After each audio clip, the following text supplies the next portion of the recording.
No one, no dictator, no regime, and no nation should underestimate ever American resolve. Every once in a while in the past, they underestimated us. It was not pleasant for them, was it? It was not pleasant. Each of you embodies the warrior creed. Your devotion, prowess, and expertise make you the most fearsome fighting force in the history of our world.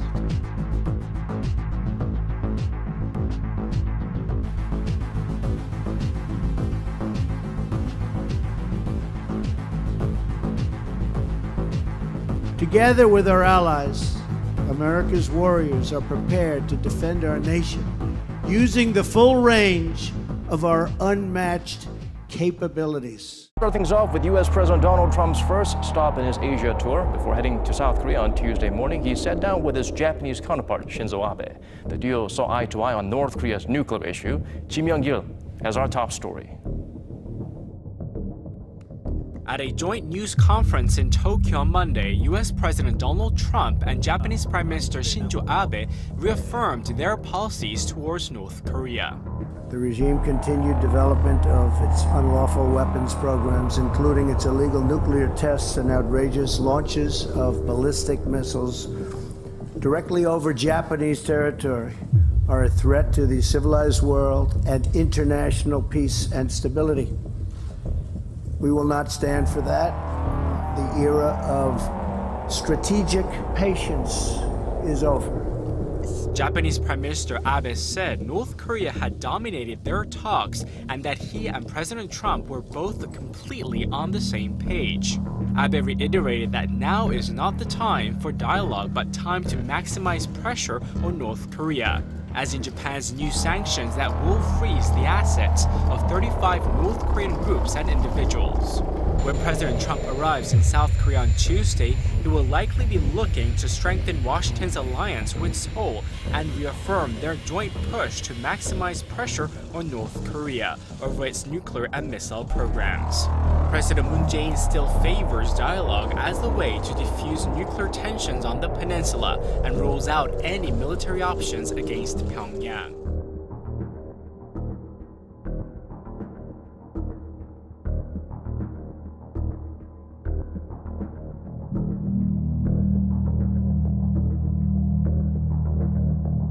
In a blunt new assessment, the Pentagon warns Congress the only way to secure and eliminate North Korea's nuclear weapons located in deeply buried underground facilities would be to use U.S. troops to conduct a ground invasion.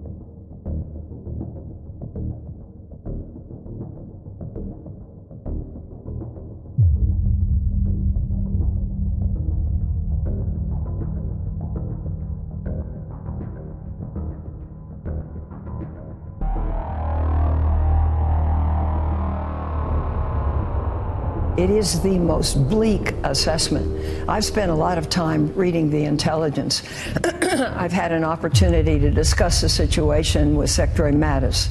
I believe that an outbreak of war would kill hundreds of thousands of people.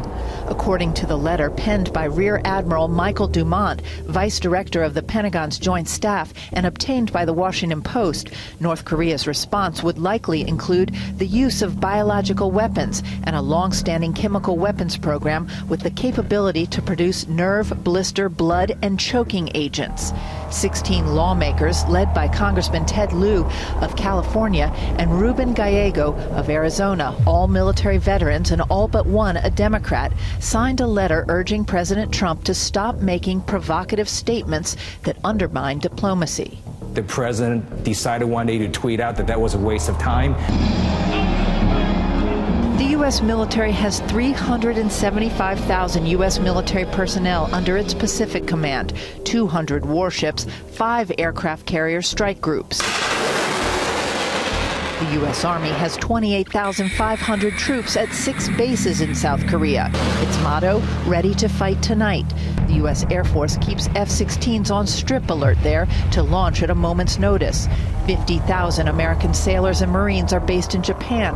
The Air Force recently announced it would deploy F-35 Joint Strike Fighters to Japan for the first time. 7,000 U.S. troops are based in Guam, along with U.S. fast attack submarines and a new rotation of 6 B-1 supersonic strategic bombers, which conducted a training mission near North Korea last month. We dominate the sky. We dominate the sea. We dominate the land and space. But on Capitol Hill this week, a North Korean diplomat who defected last year had the following warning. Frankly, Kim Jong-un is not fully aware of the strength and might of American military power.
A letter from the Pentagon to members of Congress says that the only way to take out North Korea's nuclear program with, quote, complete certainty would be a ground invasion.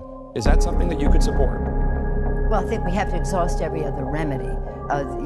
North Korea's behavior has to be contained, stopped, reversed. They cannot have a nuclear weapon.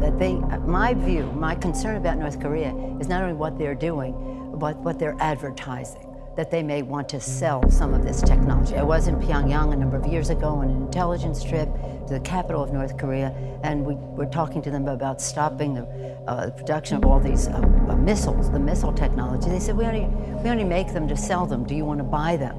So I'm afraid whether it's the technology, whether it's the scientific know-how, or whether it's the launch capacity, that what they're doing is advertising. So it's not only that they would have it, but that it could sell it, and that proliferation would be is a danger to the whole world, and they must be stopped.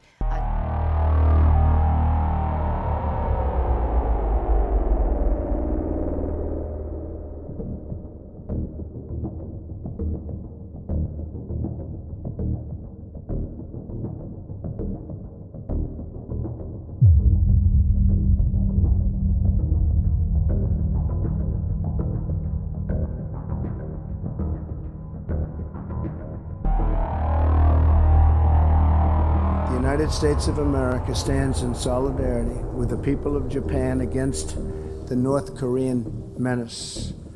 History has proven over and over that strong and free nations will always prevail over tyrants who oppress their people. Our powerful and enduring U.S.-Japan alliance includes more than 50,000 members of the United States military stationed right here in Japan. In addition to that, we have 33,000 stationed in South Korea. American and Japanese military personnel train together, work together, and will stand together to defend the security and sovereignty of both of our countries.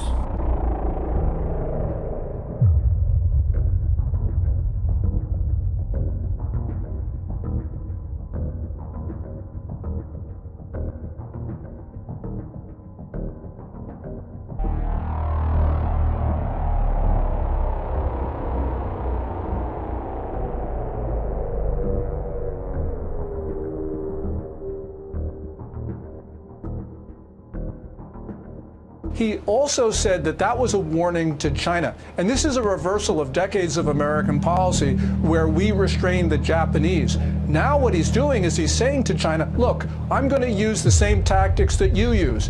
You use North Korea as a proxy against us. I'm going to use Japan as a proxy against you. And I think people in Beijing must be pretty nervous right now because that is such a monumental change for us. And they've got to understand that President Trump is going to do everything possible to defend the American people.